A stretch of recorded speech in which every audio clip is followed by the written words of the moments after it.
Zoro e Sanji são chamados de asas do Rei dos Piratas, mas depois de Wano e Egghead, um problema surgiu. O Luffy evoluiu rápido demais. Depois que ele despertou a fruta de Nika, nada parecia derrotá-lo e agora ele chegou em um ponto que está enfrentando uma entidade que controla o mundo há 800 anos. Diante disso, eu quero deixar uma pergunta pra gente responder ao longo desse vídeo. Será que Elbaf vai ser o arco onde as asas do rei finalmente irão alcançar o nível necessário para voar ao lado do Luffy?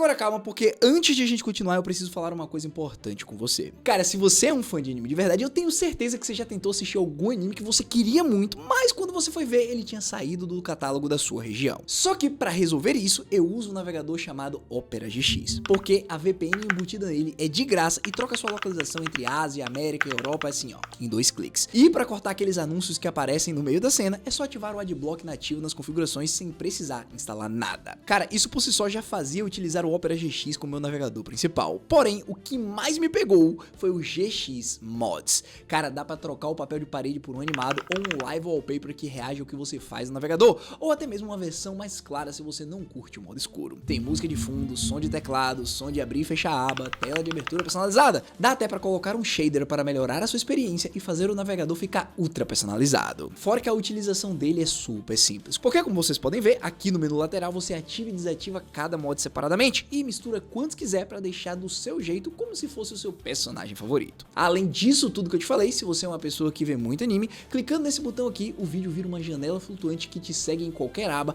perfeito para maratonar sem travar o que você tá fazendo. Fora que, pessoal, migrar para o Opera GX é rapidinho. Vai no menu lateral, clica na engrenagem, entra em sincronização, depois em importar favoritos e configurações, seleciona seu navegador antigo e clica em importar. Pronto, histórico, favoritos e senhas migrados em um piscar de olhos mais rápido do que um time skip. Então, se você ficou interessado e quer experimentar, basta clicar no link da descrição ou no comentário fixado e baixar agora mesmo. Sério, você vai amar. Bom, agora voltando para o que interessa, pessoal, Zoro e Sanji nunca deixaram de ser monstros. O problema nunca foi a força bruta que os dois carregam. O problema é que a própria definição de forte o suficiente mudou de patamar depois de Wano. Antes, bastava derrotar comandantes de Yonkou para ser considerado topo de linha. Agora, os obstáculos que o Luffy enfrenta envolvem anciões, cavaleiros sagrados, armas ligadas às famílias fundadoras do mundo, o próprio Imu e forças diretamente conectadas ao século perdido. O Luffy não está mais lutando contra piratas fortes, ele está lutando contra o próprio sistema que governa o mundo inteiro. E isso cria uma distância que nunca existiu antes dentro do trio monstro. Não porque Zoro e Sanji regrediram, mas porque o teto da própria história subiu mais rápido do que os dois conseguiram acompanhar. Egghead, por exemplo, deixou essa diferença de escala impossível de ignorar. O Luffy conseguiu enfrentar ou conter o Rob Lucci despertado, o Kizaru, o Saturn e muitos anciões ao mesmo tempo, em situações onde a própria sobrevivência da tripulação dependia diretamente dele. O Zoro, enquanto isso, teve dificuldades real contra o Rob Lucci, levando bastante tempo para fechar aquele confronto em específico. Não me entendam errado, porque isso não diminui o Zoro em nada, mas mostra que ele ainda estava operando em uma escala diferente da que o próprio capitão já alcançava. O Sanji, por sua vez, teve momentos importantes de proteção, mobilidade e reação rápida, mas não recebeu dentro daquele mesmo arco uma vitória definitiva capaz de provar, de uma vez por todas, que ele também pertence ao topo absoluto do próprio mundo. E é por isso que no fim de Egghead, a sensação que a gente teve era de que o Luffy era o único capaz de fazer algo, por menor que fosse. Não é à toa que eles só conseguiram fugir por conta do haki do Joy Boy que o Emmett resolveu liberar. Foram esses acontecimentos que nos mostraram que as próprias asas do Luffy ainda precisavam de um salto novo. Diante disso, a gente segue e chega na Ilha dos Gigantes e claramente já deu para perceber que Elbaf não iria ser um arco qualquer. Seria um arco de lendas, conectados diretamente aos gigantes, mitologia, a própria história de Nika e Joy Boy e a tripulação original do Roger, incluindo Shanks e Scopper Gaban. E é por isso que esse arco específico não serviria só para desenvolver o Luffy, serviria para mostrar na prática que se ele realmente vai se tornar o próximo rei dos piratas, a própria tripulação dele precisaria começar a parecer, de verdade, uma tripulação lendária. Elbaf não está mostrando apenas o passado do Roger e do Rox para fins nostálgicos. Ele está mostrando, através desse mesmo passado, o padrão exato que o Zoro e o Sanji precisarão alcançar antes da guerra final começar de vez. A tripulação do Roger, por exemplo, reunia, além do próprio capitão, Silvers Rayleigh e Scopper Gaban, formando uma espécie de trio monstro original. O Rayleigh e o Gaban nunca foram apenas subordinados leais, eles eram lendas por conta própria, reconhecidas mundialmente mundialmente mesmo décadas depois do fim daquela era. O Rei das Trevas por si só era tão poderoso que durante o flashback do Oden nós o vimos segurar o marco com apenas um único dedo. Já o Gaban ganhou o título de Devorador de Montanhas fazendo, bem, vocês sabem. Enfim, se o Luffy vai se tornar o novo Rei dos Piratas, o Zoro e o Sanji precisam alcançar um papel parecido com o que Rayleigh e Gaban ocupavam ao lado do Roger. Força bruta, domínio avançado de Haki, feitos históricos reconhecíveis e um papel indispensável dentro da própria guerra final. Galera, o Gaban, mesmo fora do auge físico, continua demonstrando esse padrão na prática. Logo no início do arco, ele enfrentou o Luffy e o Zoro como uma forma de teste e ficou satisfeito com o que viu. Na sequência, ele foi pra cima dos Cavaleiros Sagrados, derrotou os Sommers e só não arrancou a cabeça da Gonkou porque ela pegou o Colin de refém, o que obrigou o Gaban a desistir da luta. Por fim, mesmo ferido, o Gaban voltou para lutar e salvou o Luffy no último instante, provando que consegue aguentar um ataque do Rei do Mundo. Se alguém como o Gaban, já fora do próprio pico de força, ainda consegue alcançar esse nível de domínio, isso funciona muito menos como nostalgia e mais como cobrança direta. Zoro e Sanji ainda não são, hoje, aquilo que eles precisam se tornar até o final da obra. Os dois funcionam como duas asas complementares, não idênticas. Uma asa não precisa bater exatamente igual à outra, mas as duas precisam trabalhar sincronizadas, porque se uma falha, o voo inteiro desaba. De um lado, o Zoro representa disciplina, força direta, autoridade, dureza e estabilidade, funcionando como proteção externa e força que qualquer inimigo vê chegando de frente. Já o Sanji representa emoção, adaptação, cuidado, estratégia e mobilidade, funcionando como proteção interna e força que o inimigo só percebe quando já é tarde demais. Pessoal, como eu disse, as asas do Rei dos Piratas não precisam bater do mesmo jeito, elas precisam carregar o mesmo homem na mesma direção. Dito isso, vamos falar um pouco de cada um deles individualmente. O Zoro chega em Elbaf já carregando a Enma, Haki do armamento altíssimo, o próprio Haki do Conquistador despertado e uma experiência de combate que inclui uma vitória direta contra o King e resistência real contra o próprio Kaido. Isso por si só já coloca ele acima da maioria absoluta dos comandantes de Yonkous espalhados pelo mundo. Só que o Zoro ainda carrega limitações claras. Ele não domina o próprio Haki do Conquistador, deixa a energia vazar sem controle total e ainda depende de explosões pontuais de poder em momentos extremos. O Zoro chegou em Elbaf já possuindo na prática o poder de um rei. O problema é que ele ainda lutava como alguém que não terminou de entender completamente a própria coroa que carregava. Diante disso, existe uma leitura forte dentro da própria comunidade de que a técnica suprema dele, a Ashura, nunca foi apenas uma técnica de espadachim. Ela é descrita como uma manifestação espiritual. E quando o Zoro a utiliza contra o próprio Kaido, o Rei das Feras reconhece diretamente o Haki do Conquistador escondido ali dentro. Por parte, esse Haki era o poder do Oden que estava dentro da espada Enma, mas na verdade existem grandes chances de que o próprio Haki do Zoro estava começando a despertar naquele momento. E isso sugere que Ashura sempre foi possivelmente uma manifestação inconsciente desse mesmo Haki, tentando se expressar antes mesmo do Zoro conseguir controlá-lo de verdade. Em posse dessa informação, seria óbvio de a gente pensar que o próximo passo lógico dessa evolução não seria despertar o Ashura pela primeira vez, e sim aprender a controlar essa técnica como um estado consciente de combate, não apenas como um golpe de desespero. E esse ponto já ganhou o respaldo real dentro do próprio mangá. Depois que o Zoro tomou aquele puxão de orelha do Gaban, ele resolveu focar, e aí os capítulos 1187 e 1188 confirmaram através da própria progressão do enredo um salto grande de Haki para o Zoro. Também, a gente já discutiu em outros vídeos que, uma vez controlado por completo, o Haki do Conquistador dele deixaria de operar em picos curtos e passaria a funcionar de uma forma contínua, permitindo que o King of Hell dure muito mais tempo em combate, sem o próprio risco de exaustão letal que sempre limitou essa forma. Agora, some isso à necessidade real de refinar a observação. Para encarar alguém como o Mihawk no fim da obra, cujo próprio título de Olhos de Falcão já sugere percepção sobre-humana, o Zoro provavelmente precisará deixar de apenas cortar bem e passar a enxergar melhor do que qualquer adversário à frente dele. Vale reparar também que essa evolução específica não seria só um upgrade técnico isolado. Ela representaria o próprio amadurecimento da relação do Zoro com a promessa que ele fez com a Kuina ainda quando criança. Durante anos, ser o maior espadachim do mundo significou para ele uma questão de técnica pura, repetição, disciplina e corte cada vez mais preciso. Só que dominar conscientemente o Haki do Conquistador e transformar Ashura em uma ferramenta deliberada ao invés de um acidente que só aparece nos momentos mais desesperadores, significaria finalmente unir aquela promessa antiga com uma escala mítica que o próprio arco de Elbaf está exigindo dele agora. O próprio Gaban já demonstrou através dos próprios feitos que existe um patamar de força reservado apenas para quem realmente entende o próprio poder por dentro e não apenas por fora. E o Zoro precisa precisa alcançar exatamente esse mesmo patamar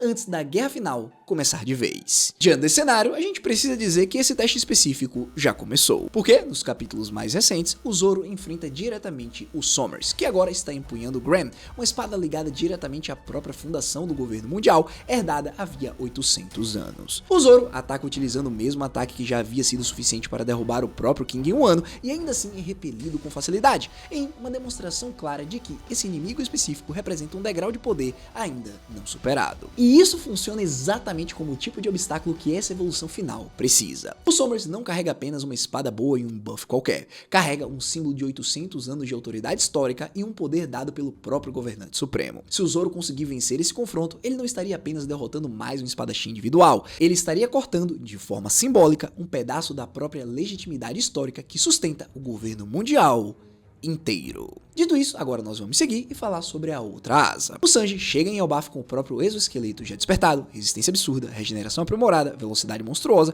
e o Ifrit Jumbo já demonstrado durante o ano. A mente dele também parece mais resolvida depois daquele arco, considerando a rejeição definitiva do traje de batalha e a escolha consciente de manter a própria humanidade acima de qualquer vantagem tática extra. Ainda assim, existem questões em aberto. O haki do armamento dele raramente recebe destaque específico, nenhum haki do Conquistador apareceu e ele não teve, até agora, uma vitória definitiva contra adversários de nível realmente supremo. Pessoal, o Sanji já possui literalmente o corpo de uma arma, mas Elbaf precisa provar, através de algum feito concreto, que ele ainda carrega o coração de um homem por trás desse mesmo corpo. Para falar a verdade, até um tempo atrás, existia um debate real dentro da comunidade sobre se o Sanji realmente se encaixaria no molde clássico de usuário de haki do Conquistador, porque usuários tradicionais desse tipo de poder costumam carregar vontade inflexível, desejo de superar ou dominar e uma postura fundamentalmente régia. Só que o Sanji é diferente, ele se sacrifica mais do que domina, disposto a morrer pelos outros sem necessariamente impor a própria vontade sobre o mundo ao redor. Mesmo assim, sempre existiu espaço real para esse tipo de despertar, considerando que o próprio Gabão, paralelo direto dele dentro da tripulação do Roger, também carrega domínio avançado desse tipo de haki.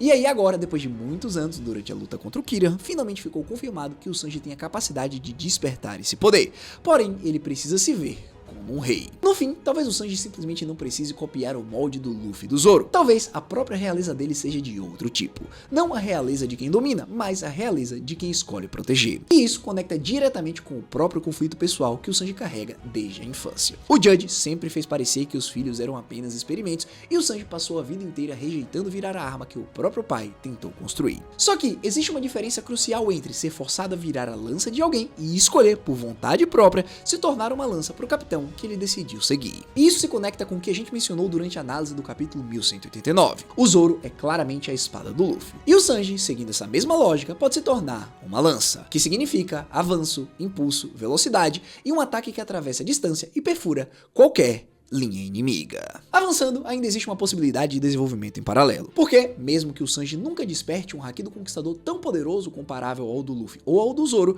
faz bastante sentido que ele desenvolva uma visão do futuro que supera o dos outros dois. Afinal, ele já demonstra historicamente uma sensibilidade natural ao perigo, reflexos praticamente sobre-humanos e uma capacidade constante de resgatar aliados em situações que pareciam impossíveis segundos antes. Se o Zoro precisa enxergar o futuro para vencer um confronto direto, o Sanji precisaria enxergar o futuro por um motivo ligeiramente diferente, mas igualmente nobre: impedir que alguém à volta dele morra antes que o próprio golpe aconteça. E foi basicamente isso que aconteceu em Egghead quando ele defendeu o laser do Kizaru de matar a Bonnie. Essa diferença específica, cortar versus salvar, resumiria perfeitamente a distância filosófica que sempre separou os dois, mesmo quando lutam lado a lado pela mesma causa. Bom pessoal, como vocês já sabem, assim como o Zoro já entrou em confronto direto contra o Sommers, o Sanji já está posicionado contra o Kirihan, outro cavaleiro sagrado empunhando uma arma fundadora, nesse caso a lança Longinus. Até o momento em que esse vídeo está sendo gravado, o mangá ainda não mostrou o confronto direto entre os dois, entregando apenas a reação do Sanji observando aquela arma de baixo, o que deixa esse confronto especificamente reservado para capítulos futuros. Porém, esse adversário específico representa exatamente o tipo de teste ideal para fechar essa evolução: sangue nobre, violência justificada por autoridade histórica e um sistema inteiro que transforma pessoas em ferramentas descartáveis. Para o Sanji vencer esse confronto, ele vai precisar não só despertar o haki do Conquistador, como também irá precisar aprender a imbuí-lo nos seus ataques. Ou seja, quando o Sanji vencer esse confronto, ele irá provar de uma vez por todas que o próprio corpo modificado nunca controlou a alma dele, que a velocidade dele consegue superar armas historicamente divinas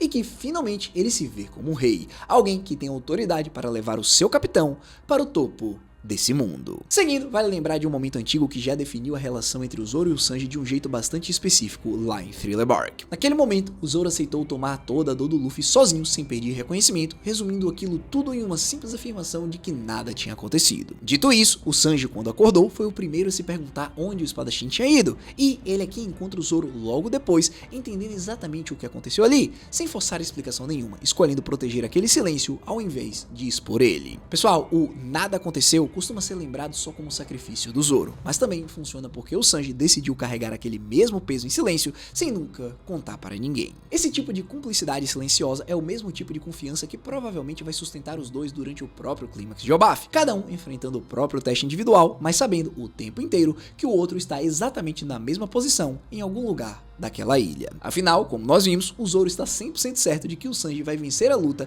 e ele nem hesita em afirmar isso. E talvez, galera, seja exatamente esse o ingrediente que falta para transformar a força bruta em lenda de verdade. Porque o Rayleigh e o Gaban não se tornaram lendas apenas pela quantidade de inimigos que derrotaram ao lado do Roger. Eles se tornaram lendas porque confiavam um no outro o suficiente para dividir qualquer peso, qualquer segredo, qualquer sacrifício, mas sempre, comicamente, competindo pela posição de número 2 dentro da tripulação. O Zoro e o Sanji, da mesma forma, brigam, discutem e trocam farpas constantemente, mas o próprio episódio de Thriller Bark já provou que, quando a situação realmente importa, esse atrito superficial desaparece na hora. Essa mesma base de confiança é o que deve permitir que os dois enfrentem o Sommers e o Kirian simultaneamente, cada um cuidando da própria metade do caminho da batalha, sem nunca precisar checar se o outro vai falhar. Dito isso, e reunindo o que a gente falou, dá pra gente desenhar uma previsão clara pro fim desse arco. O Zoro deve sair de Elbaf com o Haki do Conquistador mais consciente, o King of Hell mais estável e sustentável, Ashura dominado ou praticamente dominado como estado de combate real, observação muito mais refinada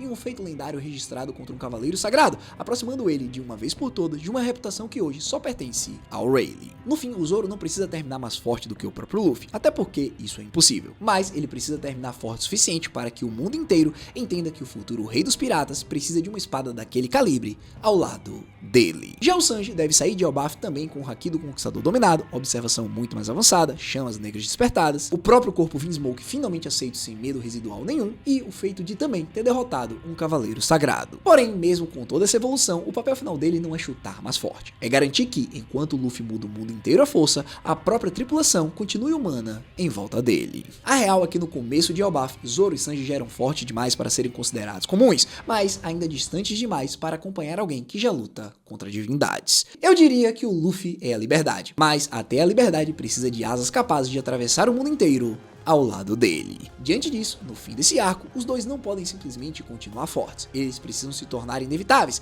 exatamente do jeito que o Rayleigh e o Gaban sempre foram para a geração do Roger. E talvez seja essa a verdadeira definição de asa dentro dessa obra, não alguém que apenas acompanha o voo do seu capitão, mas alguém cuja ausência tornaria esse mesmo voo impossível de acontecer. Bom, agora é com vocês. Me diz aí nos comentários qual dos dois confrontos você mais quer ver, Zoro contra Sommers ou Sanji contra Kirian. E você acha que o Haki do Conquistador dos dois estará no mesmo patamar? No fim, se chegou até aqui, eu só peço duas coisas: se inscreve no canal e deixa o like. E caso você queira entender um pouco mais como vai ser o próximo despertar do Luffy, clica nesse vídeo que tá aparecendo na sua tela.